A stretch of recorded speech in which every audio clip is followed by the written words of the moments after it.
Empires rise and fall. Some countries, safe in isolation, have lasted for thousands of years. Japan's reign has lasted a minimum of 1700 years, if you include their imperial dynasty. Some Aboriginal cultures have lasted for tens of thousands of years, until another empire invades. I might argue that it's become a faster process over the course of the last few centuries.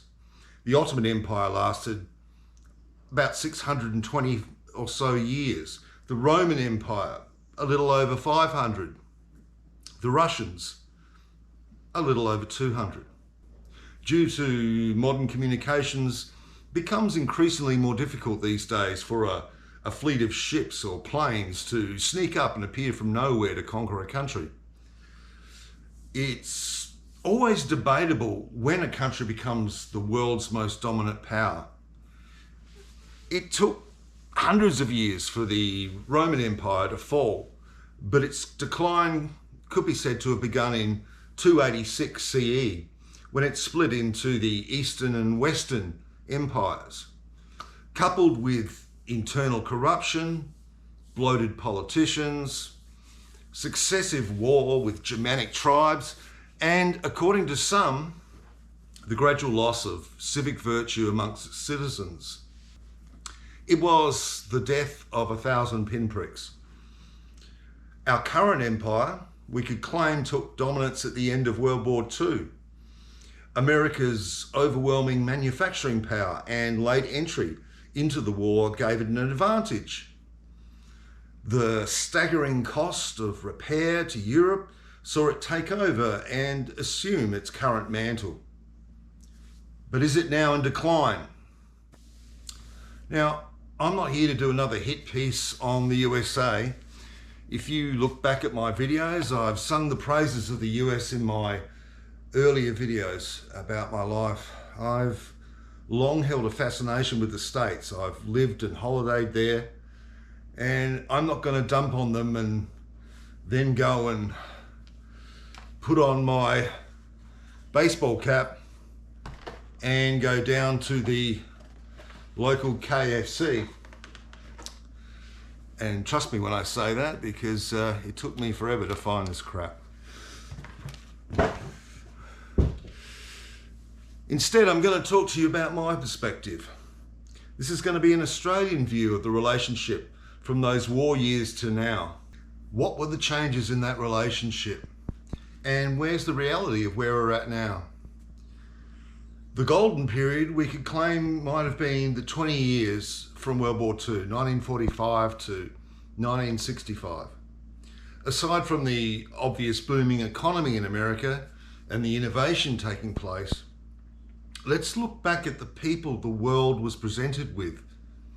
Here's a foretelling of what was about to come from the 30s.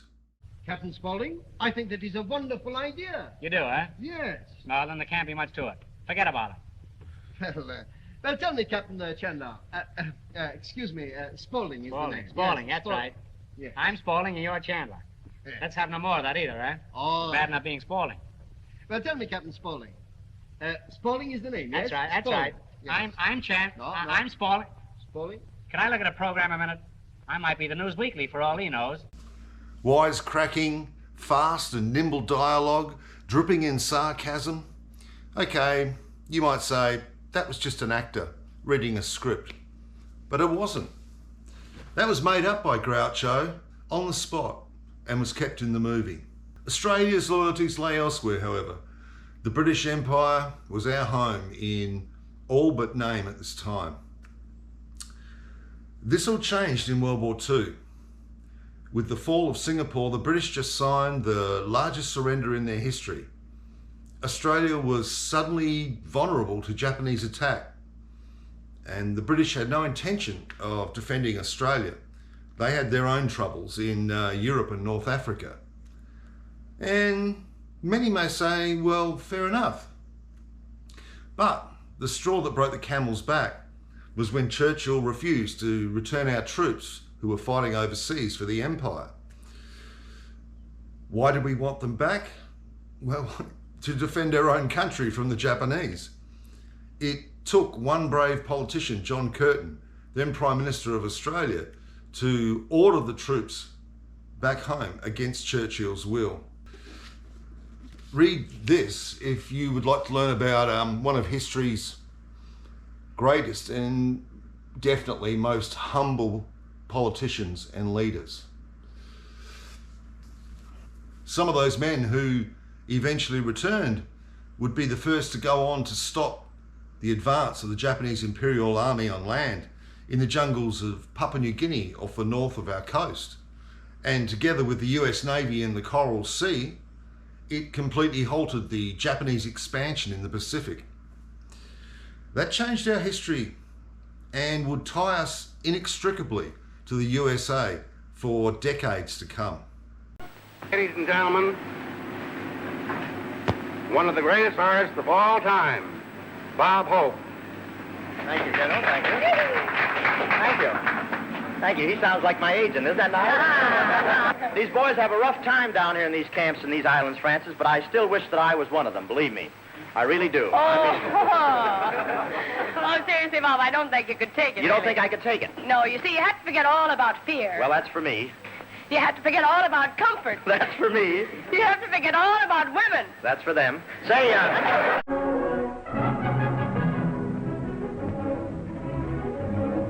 They seemed like a couple of regular guys. And when they'd learned we'd never seen the inside of an Australian beer glass, they decided we needed some education. To share a glass of beer is to share a new friendship. So we cashed in.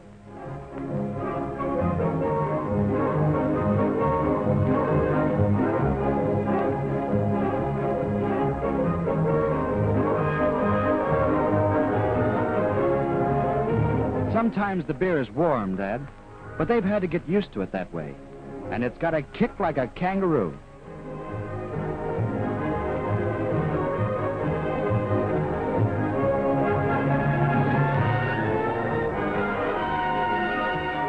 It looked more like a bargain counter than a bar. I never saw so many people packed in such a tight place. But these bars are only open a couple of hours a day.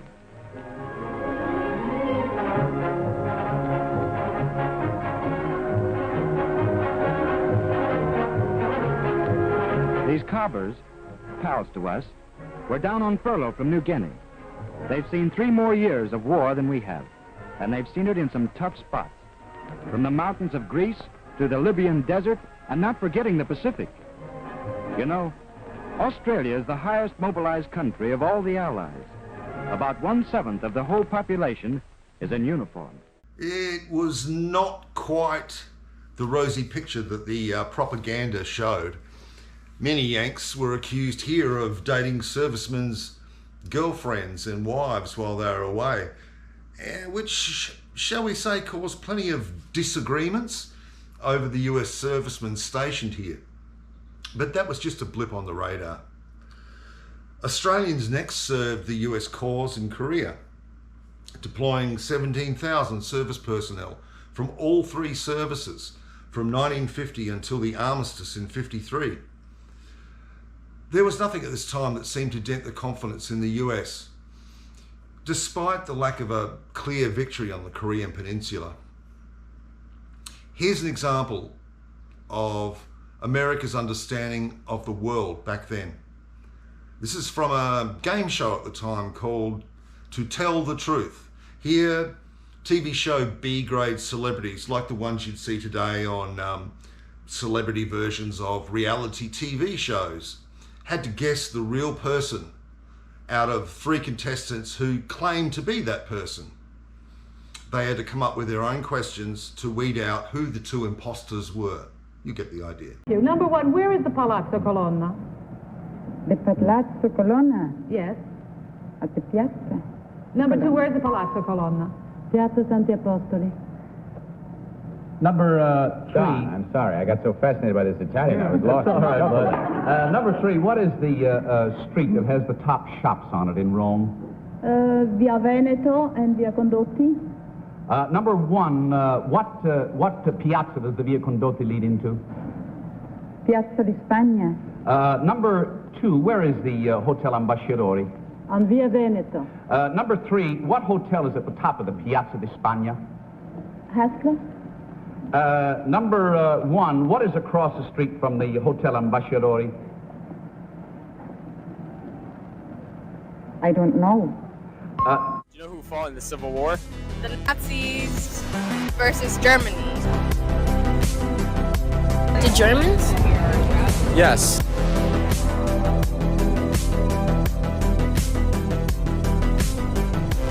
Who fought in the Civil War? Kennedy?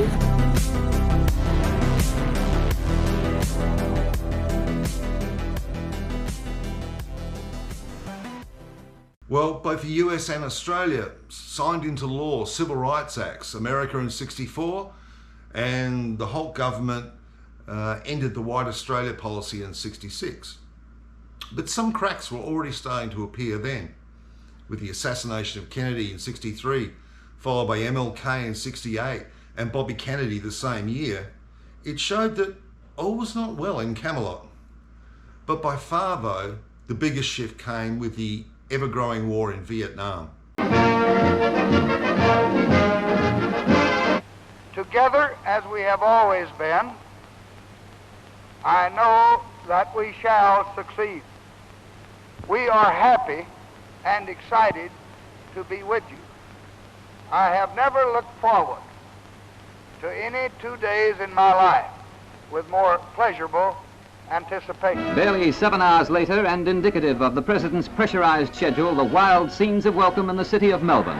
A positive snowfall of confetti and ticker tape, reminiscent of the often publicized heroes' welcomes for which New York is so famous. Whilst the politicians and the crowds cheered in Australia and celebrated with All the Way with LBJ in '66, there were some rumblings already stirring among the young. No anti-presidential demonstrations occur. Indeed they do, including the now notorious red and green paint incident. After all, this is the way of democracy, where freedom of thought and speech is our heritage. The most militant demonstrators are quick targets for the long arms of the law, being bundled unceremoniously away.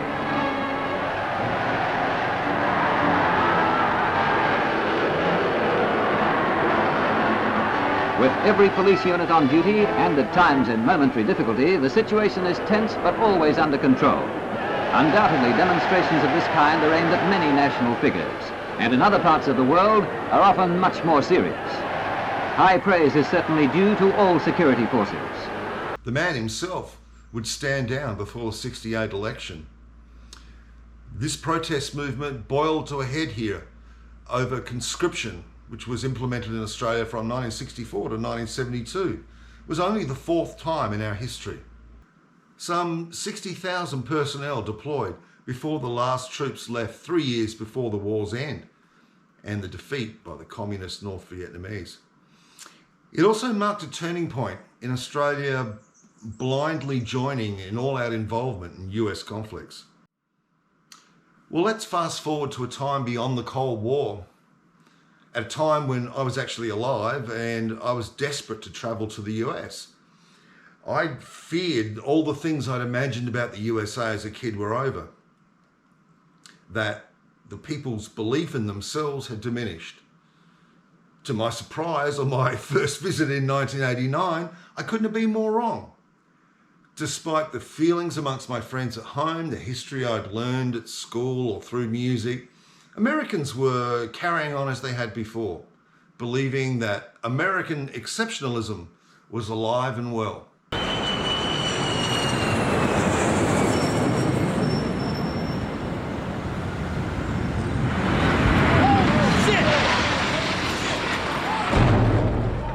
Operation Enduring Freedom began with over 45 nations involved. Australia's involvement in Afghanistan, which George Bush explained to the Congress as the destruction of terrorist training camps and infrastructure within Afghanistan, the capture of al-Qaeda leaders, and the cessation of terrorist activities in Afghanistan. Our operation was called Operation Slipper, and in its first phase was primarily through special operations and support aircraft. Over 20,000 were deployed over the war, but this was reduced to about 1,000 by 2009, containing mostly logistics and security personnel. It was a dramatic drop-off from our involvement in Vietnam and was under increasingly bad polling in Australia. But this was nothing compared to Iraq. Only 2,000 soldiers were ever employed in the weapons of mass destruction disaster. Mass protests had broken out on the streets, of which I marched in Melbourne before the Shock and Awe campaign began on March 19th, 2003. Coincidentally, it broke out on the eve of the concert I went to for Bruce Springsteen, whose quote you saw at the start. You see, the world did not believe or endorse this war. In fact, the UN completely rejected so-called factories of weapons of mass destructions, with inspectors reporting live on the ground about these false accusations. We've begun the search for hidden chemical and biological weapons, and already know of hundreds of sites that will be investigated. Nice, you like it?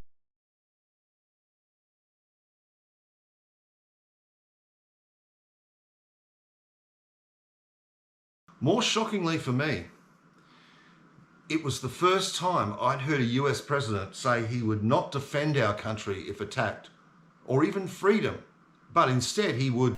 Any outlaw regime that has ties to terrorist groups and seeks or possesses weapons of mass destruction is a grave danger to the civilized world and will be confronted. Righteous defense had now become justifiable offense for America. He declared mission accomplished, 9 years prematurely. I arrived to work in the US just before the second term of George W. Bush. Among my coalition were teachers from all over the world who firmly believed that Bush would lose that election, that America would see through the lies. They didn't.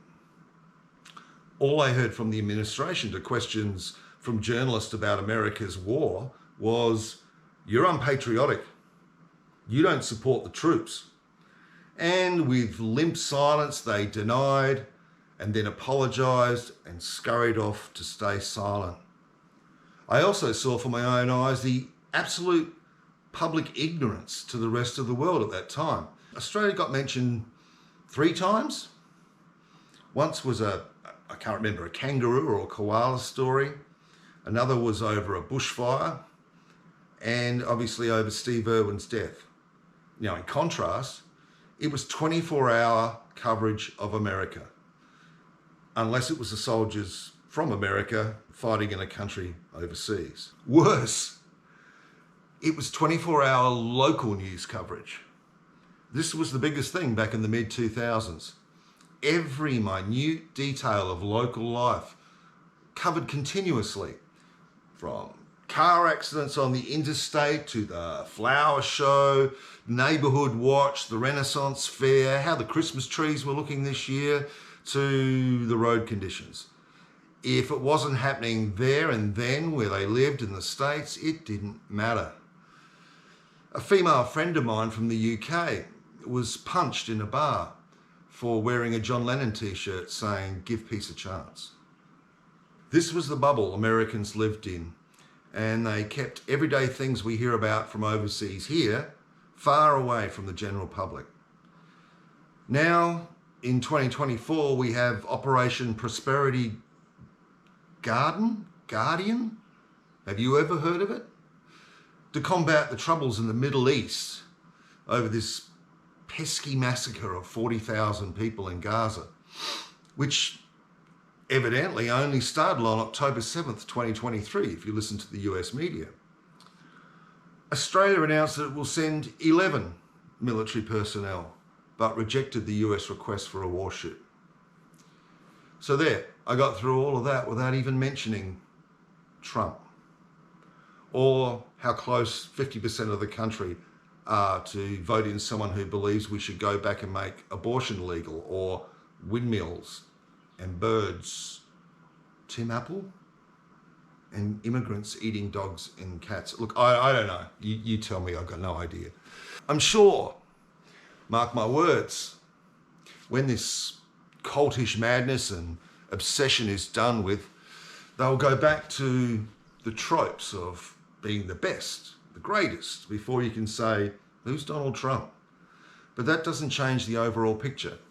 Perhaps the most telling example of the decline of the American empire to me was President Macron's response to Joe Biden after his 2020 victory, where he declared, "America's back," to which Macron replied, "For how long?" Maybe Macron was just jealous about America renaming French fries Freedom Fries in 2003 over the French not joining their proposed invasion of Iraq. You won't actually believe this if you're under 30, so Google it. But on March the 11th, 2003, US Republican representatives Bob Ney and Walter B. Jones directed the three House cafeterias to change all references of French fries and French toast on all menus and replace them with Freedom Fries and Freedom Toast, respectively. You know, the country who fought their own revolution for freedom in 1789 and who donated Lady Liberty to them on July 4th, 1884. Empires are born out of economic powerhouses, bolstered by their military. Once established, they have time to tell you the real reason behind them. These are much more benign. They simply have the best way to live. They're more advanced, more cultured, more caring about all the people who support them, much more than those other guys. They become self-satisfied, arrogant, bloated, complacent to the dangers around them, and maybe most importantly, inward-looking. While the rest of the world believes in the doctrine they espouse, all is well. But when this crumbles, the platitudes start to ring hollow and the rot sets in, as we've seen. They fall back on the only thing people still believe in, their military might.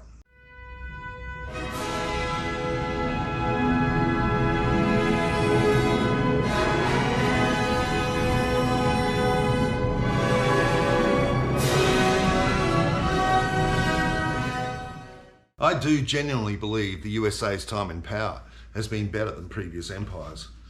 It's probably the first empire not run on military or colonial conquest like those earlier ones.